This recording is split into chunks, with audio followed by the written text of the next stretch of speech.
संक्रमण की रफ्तार बढ़ रही है तो वहीं लापरवाही भी अपार देखी जा रही है। आप अपने स्क्रीन पर भी देख सकते हैं कि no mask, no social distancing. अब जरा आप सोचिए कि क्या इस तरह भदोही में बढ़ते संक्रमण को रोका जा सकता है। सोमवार को 28 लोगों की रिपोर्ट पॉजिटिव आने के बाद यह साबित हो रहा है कि भदोही जनपद में वायरस एक बार फिर अपना पांव पसार रहा है। ऐसे में हम सबको बेहद सावधान रहने की जरूरत है। सैनिटाइजर के प्रयोग के साथ ही साथ सोशल डिस्टेंसिंग का पालन करते हुए मास्क लगाना जरूरी है। जिला प्रशासन को भी इस मामले में गंभीर होना चाहिए। बाजारों, चट्टी चौराहों व जिले में होने वाले कार्यक्रमों पर भी गौर करना होगा।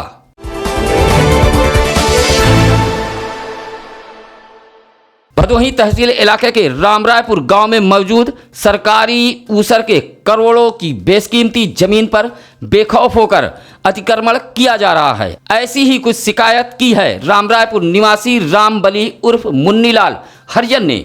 मुख्यमंत्री के शिकायती पोर्टल पर पत्र भेजकर करोड़ों रुपए की बेशकीमती सरकारी भूमि को अतिक्रमणकारियों से मुक्त कराए जाने की मांग की है। भेजे गए शिकायती पत्र में कहा है कि भदोही तहसील के राजस्व कर्मी की मिलीभगत से गांव के ही कुछ लोगों द्वारा रामरायपुर के आराजी नंबर 270 रकबा 253 हेक्टेयर माल कागजात में ग्राम समाज की ऊसर भूमि दर्ज है, जिस पर बेखौफ कुछ लोग अवैध रूप से अतिक्रमण करते हुए समरसेबल लगवा रहे हैं और करोड़ों की इस बेशकीमती सरकारी जमीन पर चहर दीवारी उठाकर कब्जा करने की साजिश रची जा रही है। ग्राम समाज जमीन रामरायपुर 270 नंबर में जो अनिल आए कब्जा कर रहे थे। ग्राम समाज जमीन हो कम से कम के छोड़े, कम से कम करोड़ों संपत्ति हुआ वहाँ पे बोरिंग करा हुआ साहब।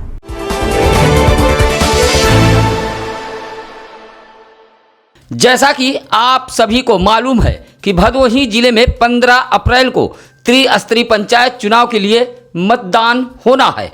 एक और जहां चुनाव में मतदान प्रतिशत बढ़ाने के लिए सरकार और राज्य निर्वाचन आयोग जागरूकता कार्यक्रमों का आयोजन कर रहा है, वहीं भदोही जिले में मासूम नन्हे मुन्ने बच्चों ने हाथों में तख्ती लेकर गांव में घूमते हुए मतदाताओं से लोकतंत्र के पर्व में अपनी भागीदारी निभाने का संदेश दिया है। इस दौरान बच्चे हाथों में विभिन्न स्लोगन लिखी तख्तियां भी लेकर चल रहे थे। इस संबंध में ज्ञानपुर कोतवाली क्षेत्र बनकट जमीन छनौरा के रविराज ने बताया कि गांव के यह बच्चे त्रिस्तरीय पंचायत चुनाव में मतदान प्रतिशत बढ़ाने व गांव के प्रत्येक मतदाताओं से अपने मत का प्रयोग करने की अपील की है।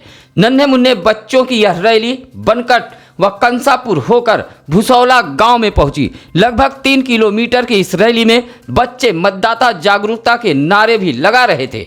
रैली में मिथुन, प्रदीप, अंकित, राजू सहित दर्जनों की संख्या में नन्हे मुन्ने बच्चे मौजूद रहे।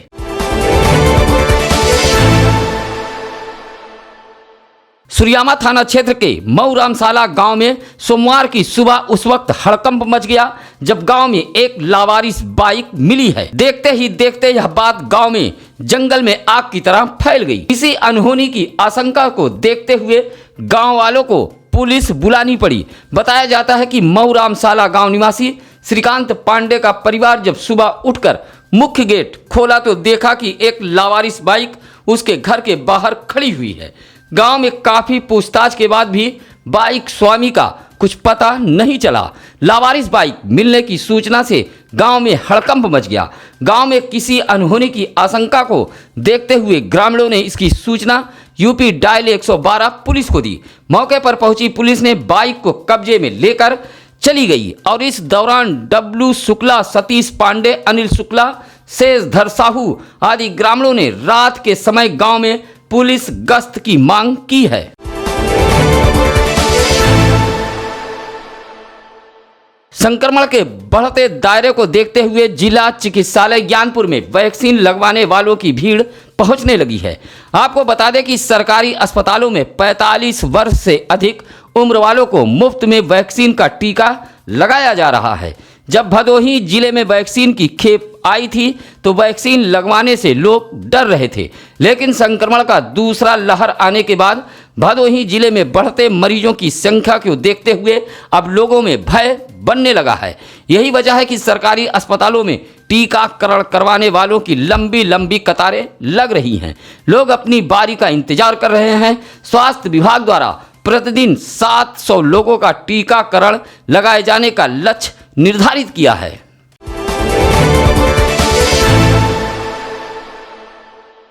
उत्तर रेलवे के सूर्यामा रेलवे स्टेशन पर बने ओवरब्रिज के दोनों तरफ लगी जाली लगभग साल भर पहले आंधी तूफान के चलते गिर गई थी। अब इसे सूर्यामा रेलवे स्टेशन की जिम्मेदारी की लापरवाही कहें या फिर उनका नकारापन। आपको बता दें कि सूर्यामा रेलवे स्टेशन पर एक प्लेटफार्म से दूसरे प्लेटफार्म पर जाने के लिए विभाग द्वारा ओवरब्रिज का निर्माण कराया गया है। ओवरब्रिज के दोनों तरफ यात्रियों की सुरक्षा की दृष्टि को देखते हुए जाली लगवाई गई थी, लेकिन पिछले वर्ष जून माह में आई आंधी तूफान के चलते दोनों तरफ लगी यह जाली ओवरब्रिज के बीचों बीच गिर पड़ी थी, जो अवरोध उत्पन्न कर रही है। यात्रियों को ओवरब्रिज से गुजरने में काफ़ी दिक्कत उठानी पड़ रही है। खासकर महिलाएं, बच्चे एवं वृद्धों को विशेष परेशानी उठानी पड़ रही है। लगभग साल भर पूर्व से ओवरब्रिज पर गिरी इन जालियों को अभी तक हटवाने की जहमत मोल नहीं ली गई है।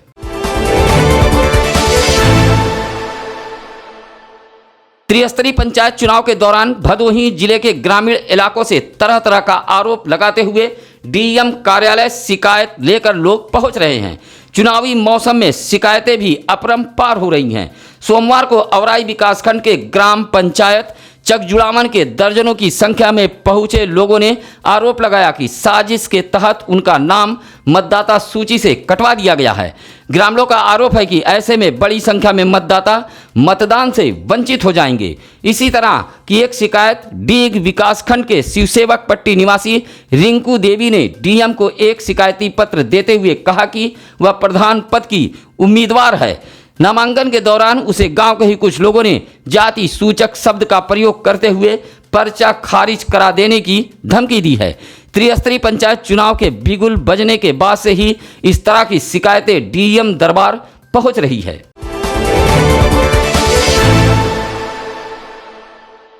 इसे कहते हैं बिल्ली के भाग्य से शिकहर का टूट जाना।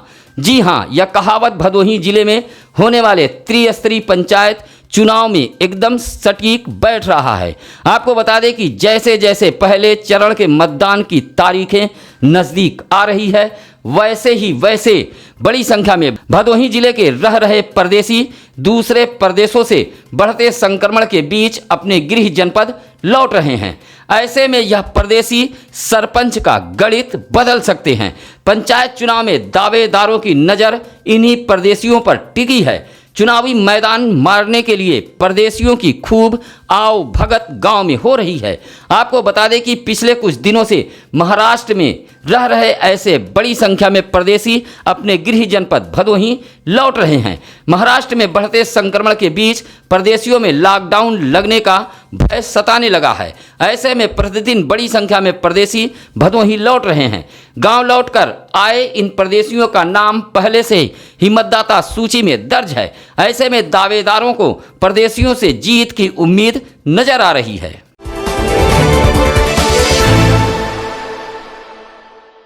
त्रिस्तरीय पंचायत चुनाव को लेकर आज मंगलवार 6 अप्रैल को भदोही के कारपेट सिटी एक्सपो मार्ट में मतदान में लगने वाले कर्मियों को प्रशिक्षण दिया जाएगा। इस दौरान मुख्य विकास अधिकारी भानु प्रताप सिंह ने सोमवार को विकास भवन पर प्रशिक्षण के तैयारियों की समीक्षा कर रहे थे। कहा कि यह प्रशिक्षण मंगलवार को होगा और इस प्रशिक्षण में अगर कोई गैर हाजिर हुआ तो उसके खिलाफ एफआईआर दर्ज कराई जाएगी।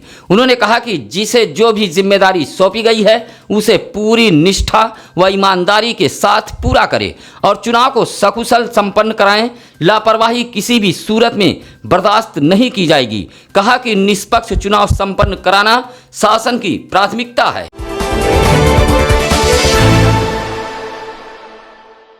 सोमवार को ज्ञानपुर स्थित समाजवादी पार्टी के जिला कार्यालय पर महर्षि कश्यप और महाराजा निषाद राज गुहा की जयंती मनाई गई।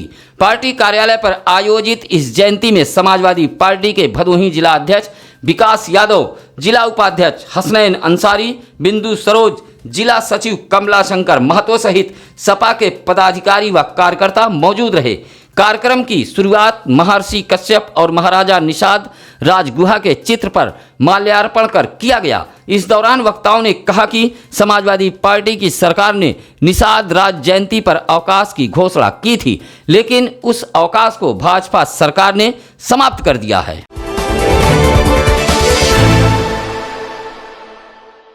तीन कृषि कानूनों को निरस्त की मांग को लेकर सोमवार को भदोही जिले के भवनौटी इसमैला गांव में स्थित भारत खाद्य निगम FCI के कार्यालय का घेराव करते हुए उत्तर प्रदेश किसान सभा के लोगों ने नारेबाजी की है। किसान सभा के मंत्री कामरेड इंद्रदेव पाल के नेतृत्व में विभिन्न किसान संगठनों ने FCI कार्यालय पर पहुंचकर विरोध दर्ज कराया है। प्रदर्शनकारियों का कहना है कि FCI के जरिए ही किसानों का अनाज खरीदने और उसे गरीब लोगों तक पहुंचाने की प्रक्रिया देश में संचालित है, लेकिन केंद्र सरकार के कानूनों की वजह से खेत व अनाजों पर पूंजीपतियों का अधिकार होने पर FCI व्यवस्था भी मुसीबत में पड़ जाएगी। चेतावनी दी कि जल्द ही उनकी मांग पूरी नहीं की गई तो आंदोलन को और भी तेज किया जाएगा। इस दौरान प्रधानमंत्री के नाम 4 सूत्री मांग पत्र FCI के क्षेत्रीय प्रबंधक राजेश को सौंपा है। प्रदर्शन करने वालों में रामजीत यादव, चंद्रेश तिवारी, लल्लन मौर्य, भूलाल पाल आदि मौजूद रहे। आज की खबरों में बस इतना ही। आइए अब जानते हैं आज क्या है ज्ञानी पंडित जी में। आज 6 अप्रैल 1980 को भारत की राजनीतिक पार्टी भारतीय जनता पार्टी की स्थापना हुई थी। अब सत्यम न्यूज की टीम को दीजिए इजाजत। कल फिर होगी कुछ अहम खबरों के साथ मुलाकात। नमस्कार, आदाब।